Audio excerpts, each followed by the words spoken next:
inspiring by song like this. कुछ और जमाना कहता है, कुछ और है जिद मेरे दिल की, मैं बात जमाने की मानूं या बात सुनूं अपने दिल की. Wow. So I've been listening only to my own dil and going according to what I've said. Now, so this is the result. I've been doing all these things, and most of these inventions I've already forgotten, most of them.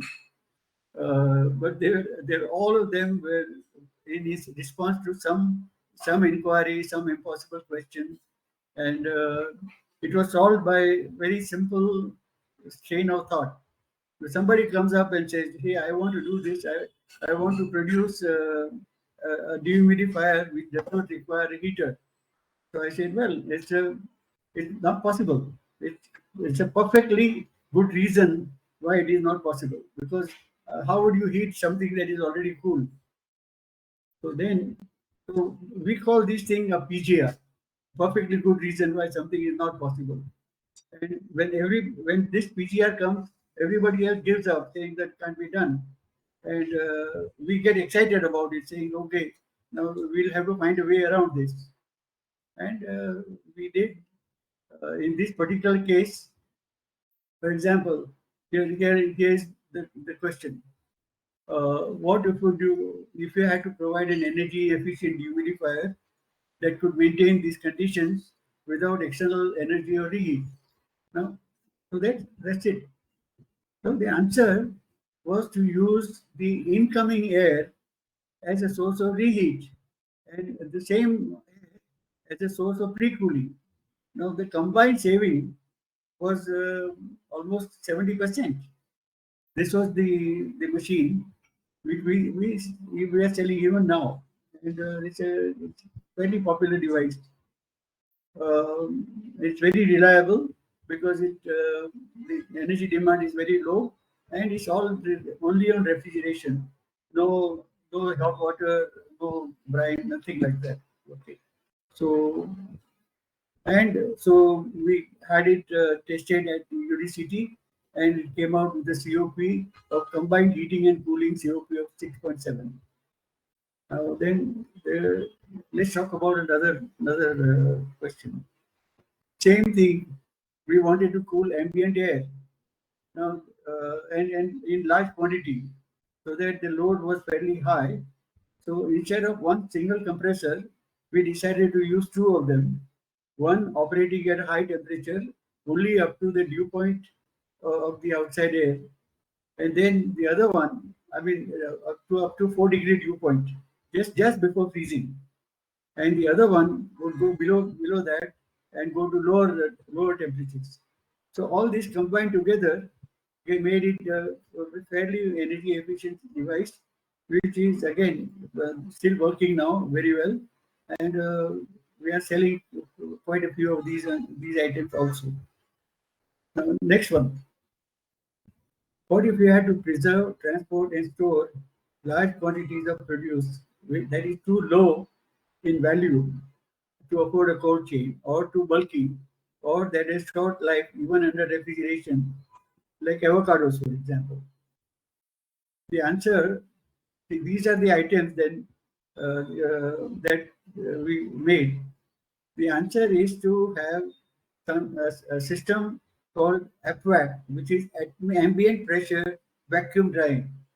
Now you wonder how you can produce vacuum under ambient pressure, because the word vacuum is only refers to low vapor pressure because the air has been dried out, and it's dried out by a machine that I will just show you later.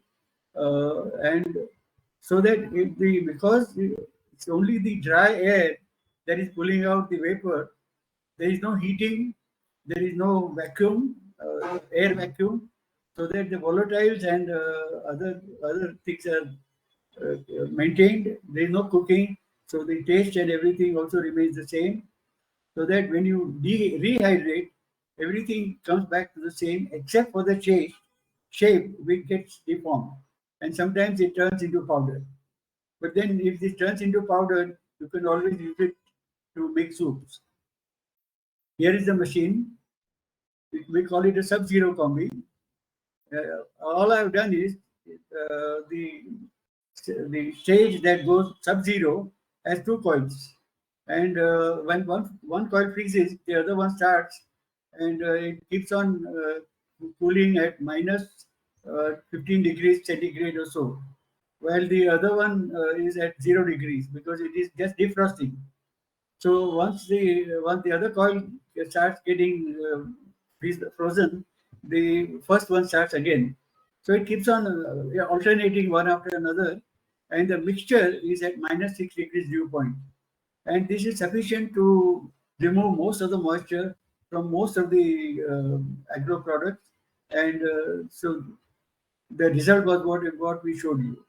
And this technique is now being used by ICT, which was formerly UDCT, to promote this process in normally when cold chain is not possible.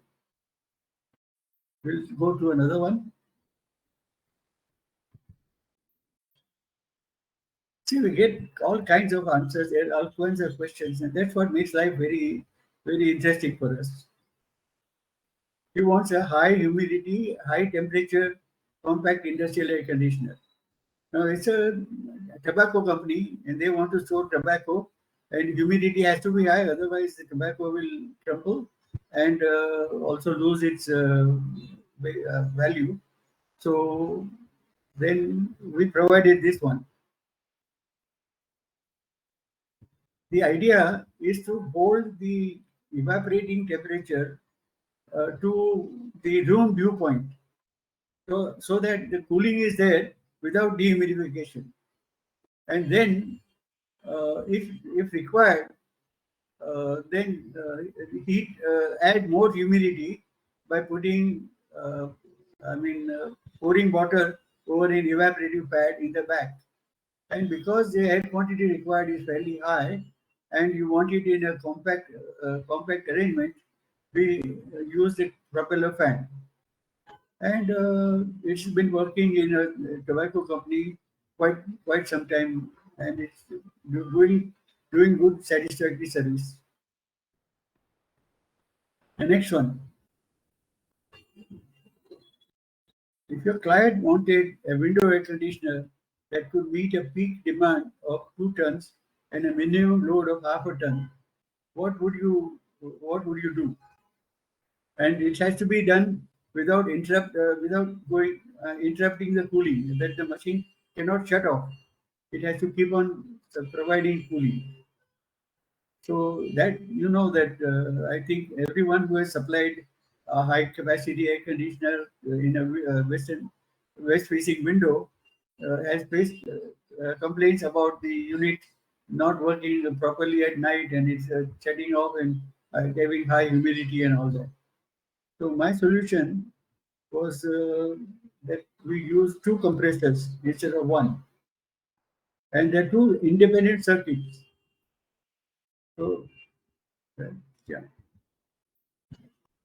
uh, yeah. So this actually is a smaller compressor, and this is a larger one. This is a rotary, so it is compact. This is a reciprocating. This is only about 3/4 of a ton, and this is about 1.5 ton. So this compressor keeps on running all the time, and it maintains minimum 1 ton, 3/4 ton load, which is the night load of the bedroom, and this also supplies fresh air through a small tube, which comes from a hole here, and we just carry it down all the way here and leave it here. So it goes into the cooling coil, it gets dehumidified, and you have fresh air under pressure, whether you want it or not, because it is really required by legal laws. So, and sometimes if you want to have humidity or lower humidity, there is a reheat. There is a reheat coil here where the hot gas is passed on, so that the cold air is reheated and comes out here. So we tried that out, and It's quite energy efficient because we got about 650 watts per ton on the 24-hour test. Now next one.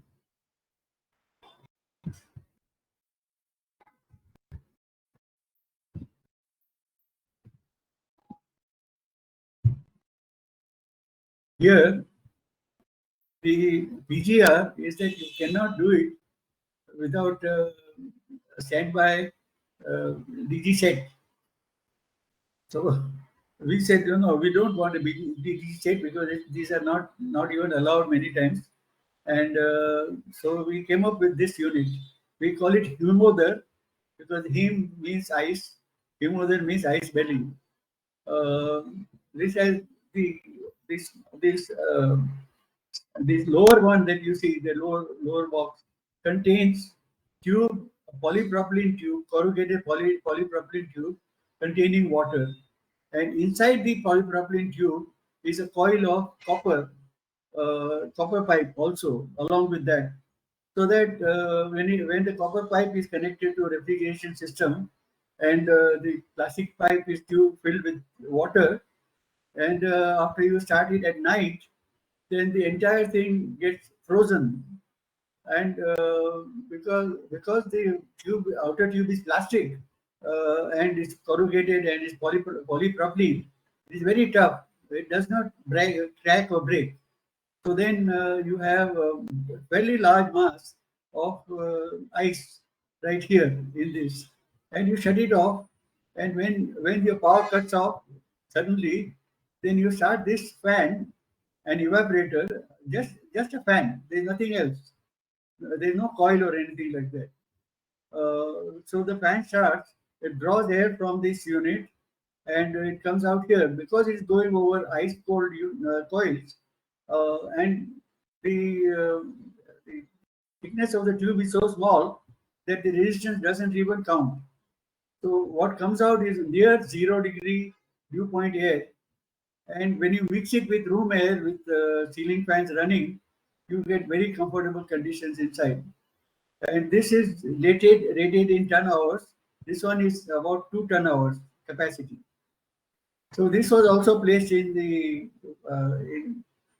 cabin of Professor Thorat of ICT, and the outside unit, which is outside here, it worked at night. There was a ban on air conditioning during the day, so that no other professor had air conditioning in this except Dr. Thorat. So, and there was, of course, only very small amount of water, air, I mean, power required for the fan. That's all. So that this is now. As I said, I keep on getting very odd orders and odd questions, and that's why it keeps me going. It keeps me interested in these kind of things. Okay, now this is a fairly long-winded solution. Uh, uh, it's difficult to show you this now because there is something else here. Uh, the expansion valve is controlled by the sensor tube, which senses the superheat of the suction line. So what happens is there is a device which it can't be shown because of the. Wait a minute, I'll hide this. Yeah. Okay. The sensor bulb is here, and for the superheat, and there is this particular block has a Peltier device. The Peltier device is something where if you pass current into it, it will cool down. One side will cool down, the other side will heat up. We are treating the hot side separately, but to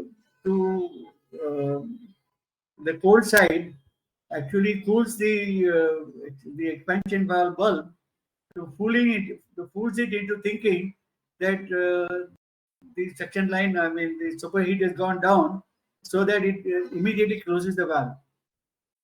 and when it closes the valve, the capacity of the system goes down, and then it maintains at a low minimum temperature all the time. This used to happen in Godrej, where they had central plants which used to work fine in the summer, but in winter, I mean in monsoon and winter, they used to be complaining that they cut off, and then there is a period of stuffiness and all that, because the unit will not restart on temperature. So after putting this on, that problem was solved, because as soon as the temperature sensor, the one that near after the evaporator, you can see this here. Once it senses the low temperature, it immediately sends a signal to the controller, which sends a current down to the Peltier chip, which chills down the bulb, so that the bulb then closes down and it reduces the capacity. Now, it's a long-winded solution, but it worked very well in a central plant. If it were window units or smaller things like that, we could have two small capillaries, one large, one small, and have two solenoid valves. And the same thing would happen even in a window air conditioner. uh, we did a lot of this. Godrej actually started marketing this particular product, but then after they shifted all the operations to uh, Mohali, then this whole thing was not relevant anymore. So, next one.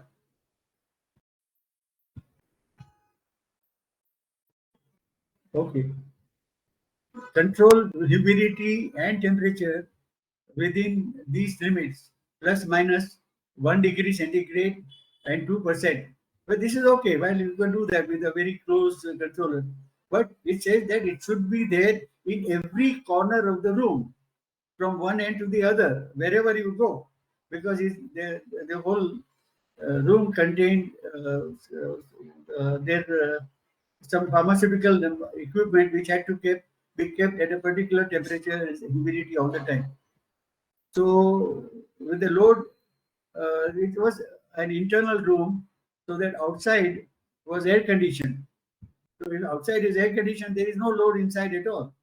But at night, when the air conditioning is shut off, the load went up to 1 degree, 1 ton, right? So now the problem was, how do you do it?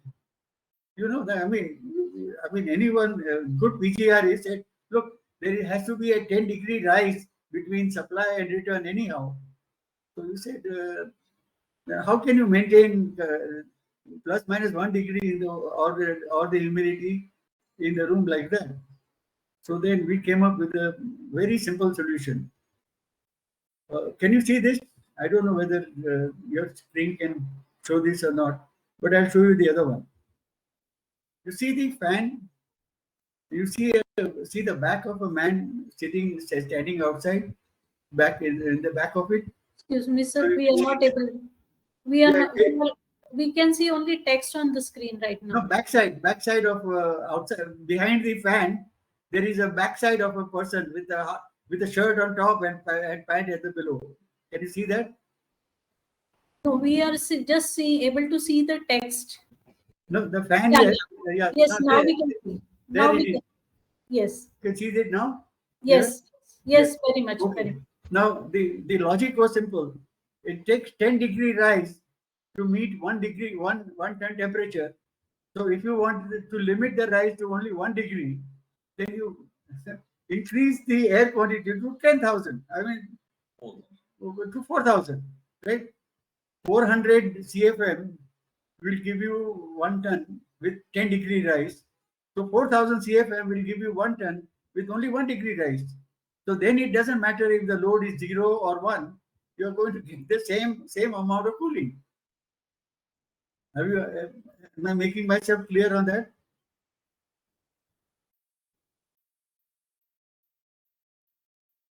So we supplied this huge fan, and we were able to show them, give the result, absolutely perfect result, because there is, no matter what the load variation was, it was within the capacity temperature rise available. If there are any question, you tell me now. And almost 90% of the air was bypassed. So only 10% was cooled. Right? Next one. If you had to supply 4,000 CFM of outside air cooled to 45 degrees centigrade from 45 degrees to 30 degrees without refrigeration and without adding moisture. Now, they're not just one PGR, there are several PGRs there. So, the question, I mean, the solution also has to be way, way out of the box. So, this is what we came up with. You see you see a tower which is designed by Karan Grover of Baroda, and it is 10 feet by 10 feet by 45 feet high. The inside hollow portion is stuffed with hollow blocks stacked one on top of the other, with the holes aligned. So that and there is you can see a small fan at the bottom here. So at night, you spray water from a spray nozzle from the top, where the water just trickles down along with the air, which is drawn from this fan, and it is thrown out outside. Then at night, in the morning, the entire mass of the stones or the blocks is cooled to the night wet bulb temperature of Hyderabad, which is 14 degrees. Okay, so now you have a mass of stone or masonry which is this low, which means contains a lot of cooling. And, in the morning, you shut off the fan, shut off the water, run the fan for a while so that it cools dries out the whole thing. Then wait for the meeting to start at 4 o'clock. At 4 o'clock, when the meeting starts, the fan in the backside, the damper in the backside opens and it goes into the AHU, which is on the side here. So the air then 45-degree air just comes down, trickles down very slowly down here. So by the time it gets here, it is already 30 degrees. There's no refrigeration, there is no addition of moisture, and there is a saving of 40 tons of refrigeration per tower, and there are two towers.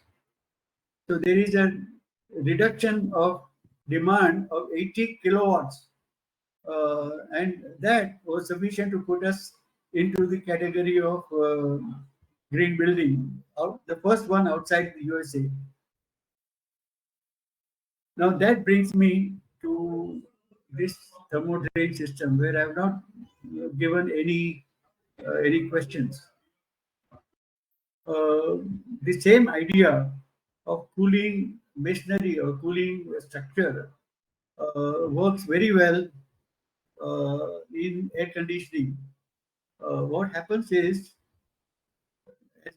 as it now happens, the formula that I learned in Clemson about calculating the cooling load of a wall was that you take the temperature difference multiplied by the factor, and you get sensible heat, and assume that air is going to be to carry it away from the inside. Actually, it never happens like that, because the air has very low capacity of heat, and 1 liter of air weighs only 1 gram, and it can take only 1 joule of energy per degree. Now, even if the wall has 1 BTU per hour, 1 BTU is 1,000 joules, right? So 1 kilojoule of one.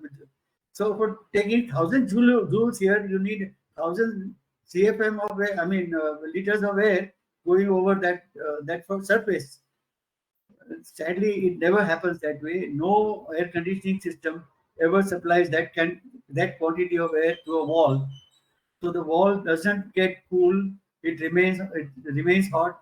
It radiates to the person, and when that happens, the person gets complaints that he's not comfortable.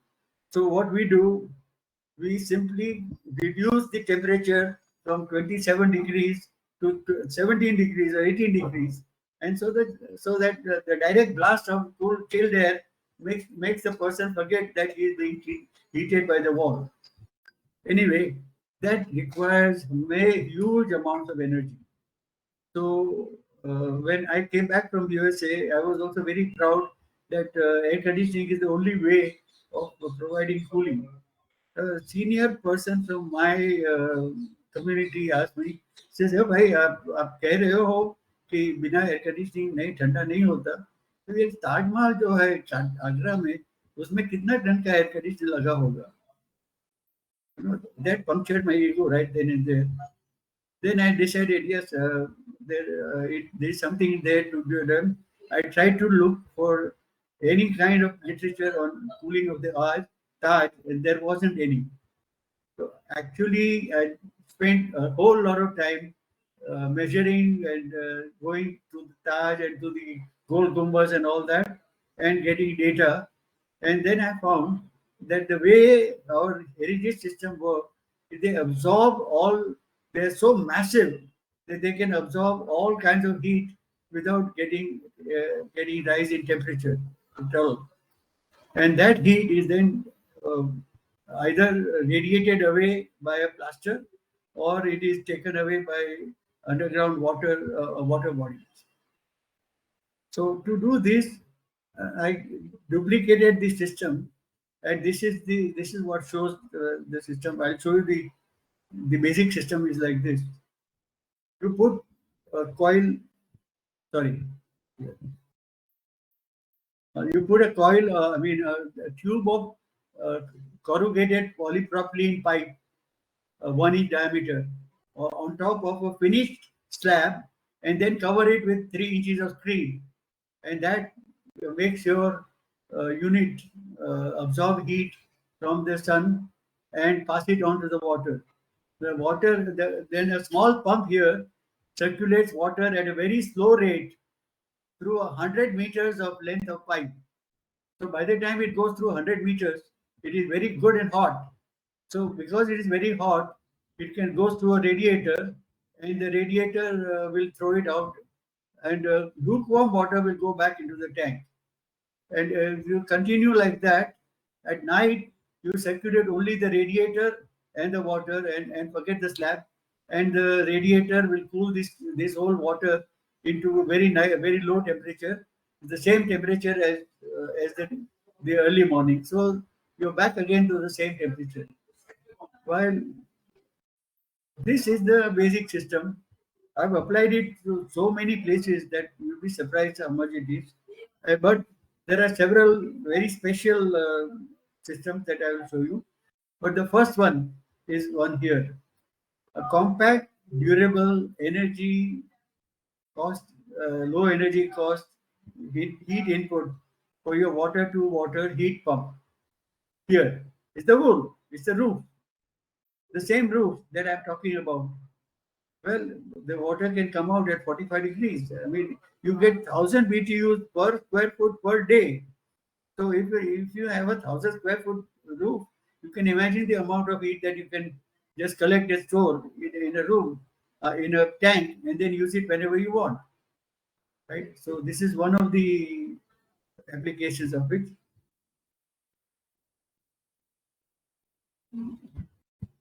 Now this is one system where I have to admit a failure. But what I had done was I had taken several AHUs into one big refrigeration system, and used flooded coins. Somehow it never worked out. But the system that I worked in my office worked very well. There it was all the same way. It was uh, a water tank chilled with refrigeration, and then there were individual circuits of each air handling units and room units where that particular unit will get the amount of cooling that is required, and it worked very well. But it's very difficult for me to explain it to you. So the other use of things, that something that is very unique in the whole world is cooling an amphitheater, air, I mean, exposed to air, roofless, without refrigeration and without evaporative cooling. I mean, without using evaporatively cooled air. Now, first of all, there is no place for the ducks to come without obstructing the view and all that. If you don't want to obstruct the view, they're so high that they just won't give you any kind of cooling. So ducting is out, chill water is out. So I will show you some other way. Now, the way it is done is, you can say, that the tires, where is it? The tires of the amphitheater are lined with pipes and then covered with cement, again surfacing, so that they are not visible and they are in good thermal contact. The, the there is an underground tank, and below the stage, from which a pump takes up the water, takes it to a cooling unit at a high level, where the unit is cooled, and then it comes down by, tier by tier, by gravity, comes down here. So that while it is doing that, during the night, the cool water picks up all the heat from the entire structure. And early morning or in the afternoon, when the show is to start, the whole structure is cool to the people who sit down. This did not happen earlier. Also, we created a, a plenum behind this theater here, and pumped in filtered outside air, which went through tiny holes into the through the tiers into the auditorium, and where it cooled people by displacement ventilation. And once it went up, nobody cares what happened to it. So it worked quite well. Okay, it worked with 100% fresh air and no refrigeration, and it's the only air conditioned, I mean, naturally cooled amphitheater in the world.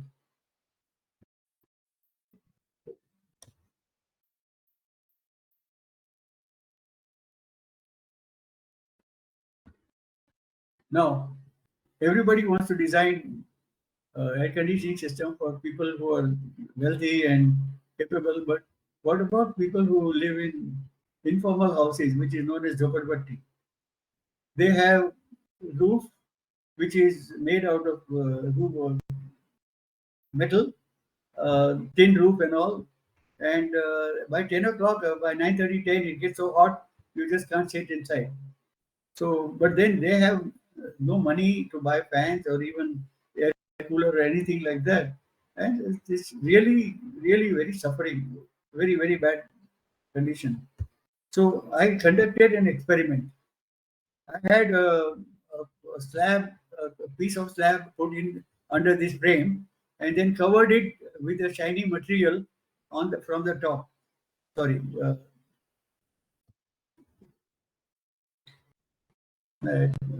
go back. Yeah, right. With the shiny material on top, and so that it blocked all the sunlight coming from the top, and it had a shiny surface at the bottom, which has an emissivity of only 0.05, which means only 5% of the heat that came from the top went down below. Okay. Then at night, I simply pulled it back and allowed the hot, I mean, whatever the slab at maybe 30 degrees, to lose heat to the night sky, which is at minus 40 degrees, which is at minus 40 degrees. So any one of you have slept on a terrace or somewhere, you know what I mean by you're getting bed getting moist in the morning. Also, when you come out on a summer day and touch your car, you'll probably find dew on it. So that because the cooling by radiation is extremely very powerful, and it works very well. So they combined, after I put it on video, data logger and plotted it, you will notice that the inside temperature, which is shown by a blue line, is always under 30 degrees, while the skin temperature of human beings is at 35 degrees. So this means that you will never feel uncomfortable sitting in a room like this under a system like this. It is being now implemented in several Jhopalpatti areas by an NGO, and it is proving quite successful. Eventually, I hope things will work out, and eventually, I hope people will realize that you must cool the structure if you want to have low energy cooling. Otherwise, you will be stuck with high energy cooling only. By the way, 30% of all energy produced in the world is cooled is taken by refrigeration, air conditioning only, and each ton of refrigeration produced, or each kilowatt of energy produced by the unit requires 96 liters of water. You can imagine what amount of water being wasted, it being taken out from the ground and dumped into the atmosphere. Both ways, it is disastrous. Pulled out from the ground, it dries out the ground, dries out the vegetation, and it creates forest fires. Dumped in the atmosphere, it produces cloudbursts and flooding. So either way, it is bad. And to top it all, once the aquifers are gone, I don't know where you'll get the drinking water from. Anyway, coming back to a condenser of COP of 8.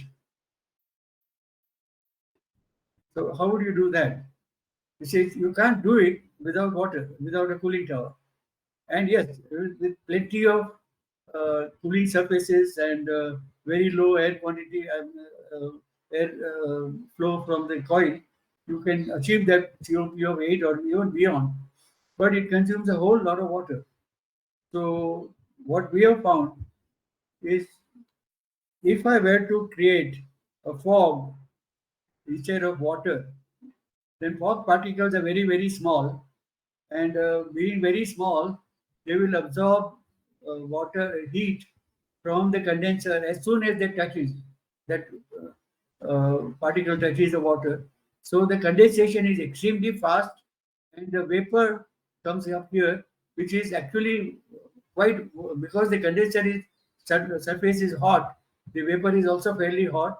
And this vapor comes down here, and with a heat exchanger, it's cooled by ambient air, and is sufficient enough to condense the water, steam into water, which recycles back into the fog. Of course, the real machine is much more complicated than this, but the basic principle is exactly the same. And this does not have it. Of course, it's a little complicated, but it is not rocket science. It does not require any exotic materials or any very complex systems, but it is scalable to the point of going to a 400 megawatt cooling tower of a condenser of a cooling tower. So I mean, it's that far. So if people understand this, and if some of my listeners has connections with some people who have the ability to scale this up and go up to this high level, then the entire world will be saved from disasters. Thank you very much. There is one more here. So all these innovations are there.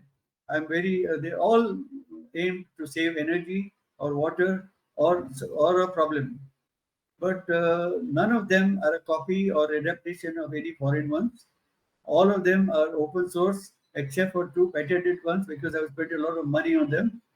Otherwise, I will gladly share all of them, including the patents, with those who are seriously willing and capable of committing themselves to reverse the environmental degradation.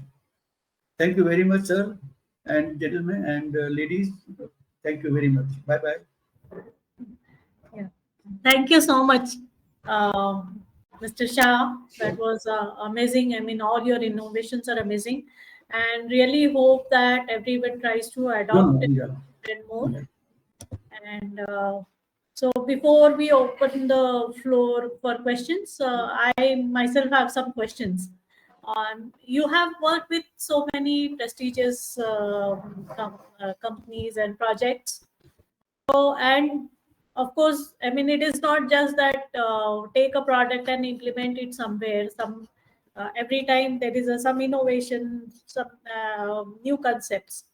So, how did you succeed in convincing them to go for these projects? And of course, with time, your credibility has built up. That is a different thing. But in earlier days, I would like to know how that you convince them to go for these projects.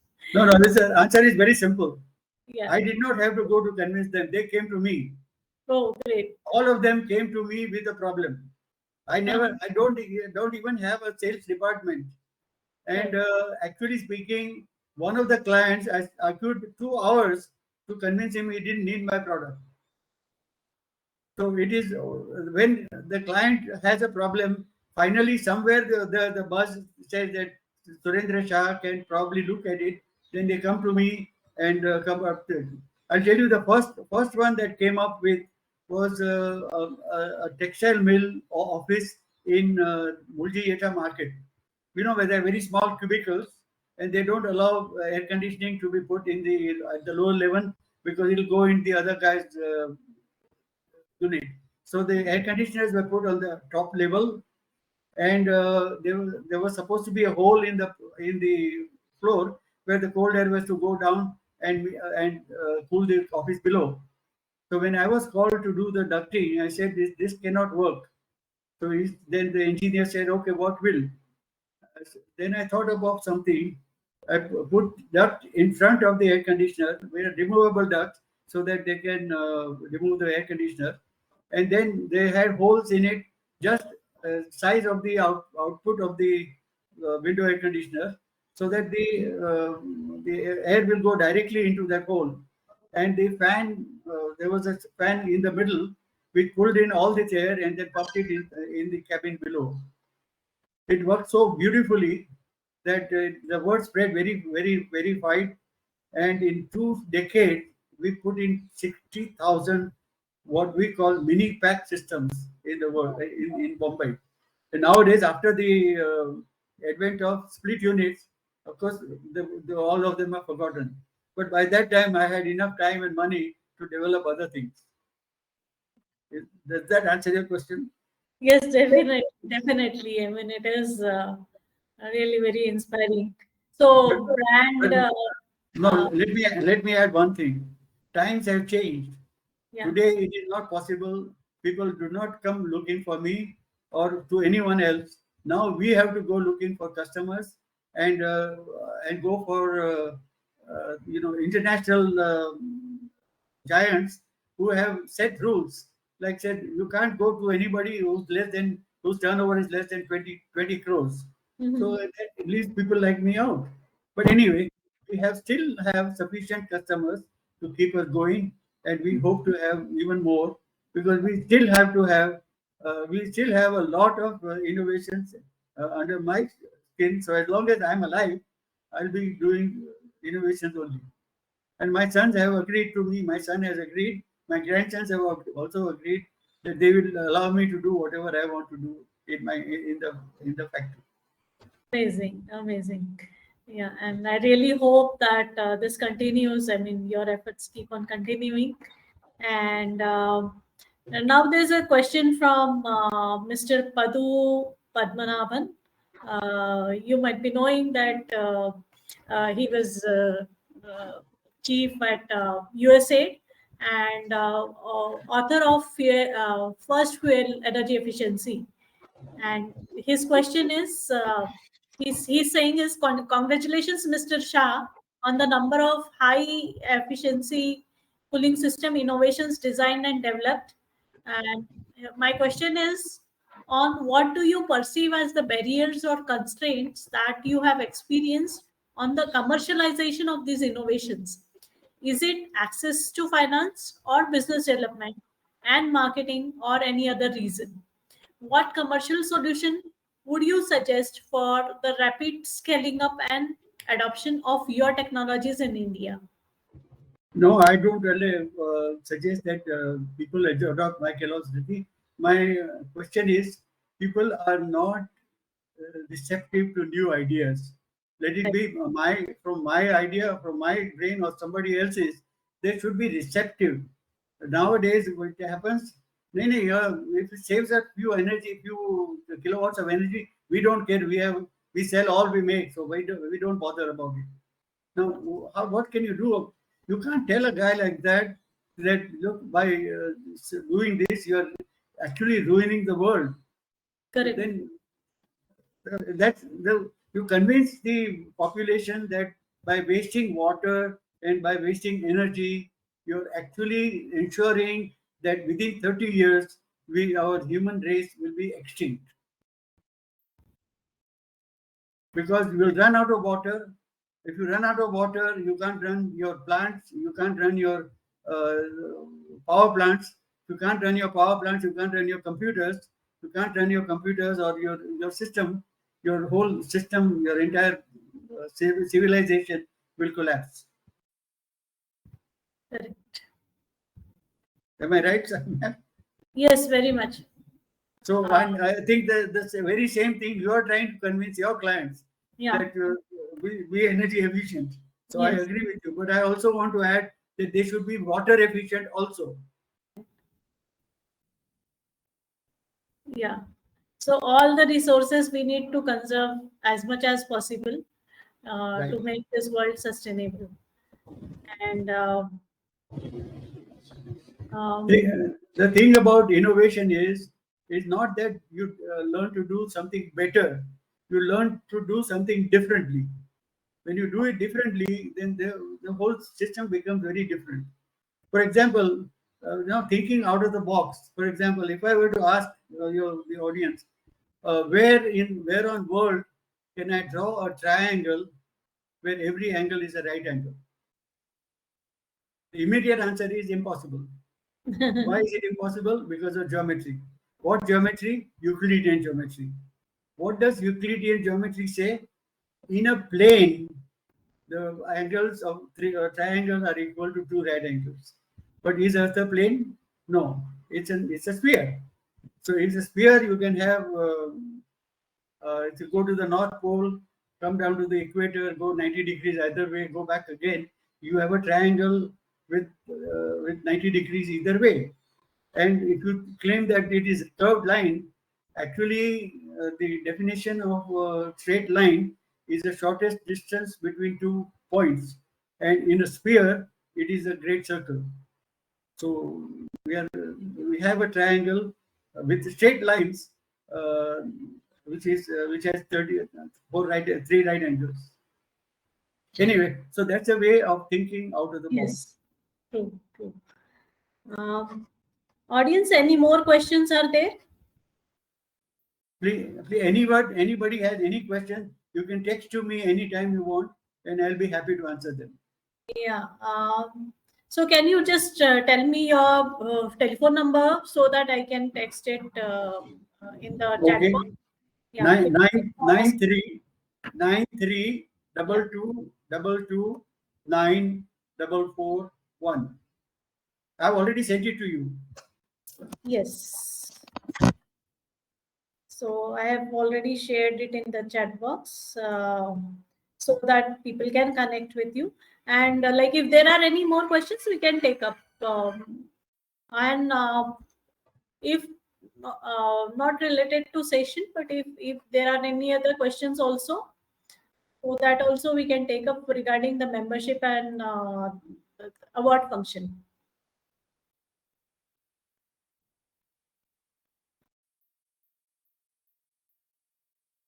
Yeah.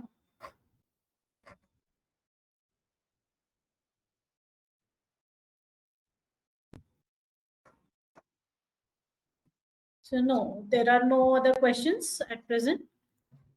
So but just one. Somebody has texted now. No.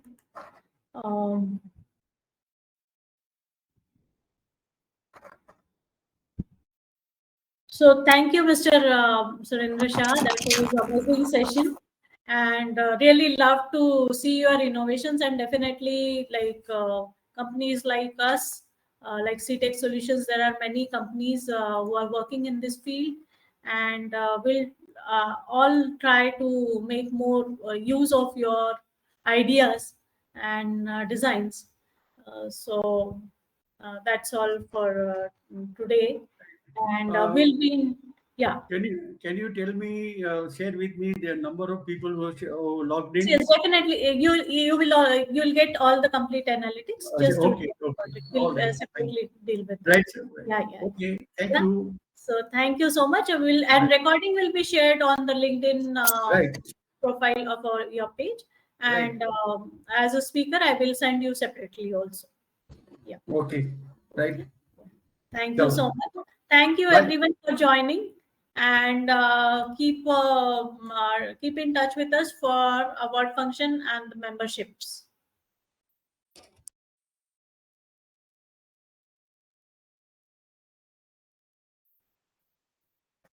Thank you.